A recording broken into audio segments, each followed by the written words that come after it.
Hello guys, bibili po tayo ng talong guys kay Jimbo guys. Titingnan po natin kung 30 pesos ko kung makakabili po ng talong, kung papayag po siya. Bukan natin. Lalapitan po natin guys.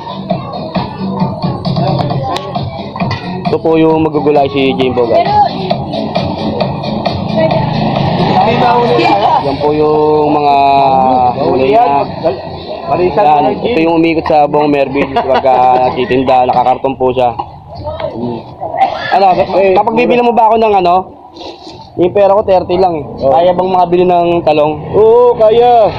Kaya guys, napakabait na tindero nito guys. Kaya yan. Subukan natin ano, kung ilan mabibili ng 30 pesos ko. Oo, meron. Okay. Sige. Magay ka muna sa vlog ko, kasama ka sa vlog ko. Ayun. Ano yun? No, okay ito, mura lang. Oo. Mura na, nautang pa raw guys. Oo, mura Mura lang. lang daw sa aking. Ayan o, kita nyo guys.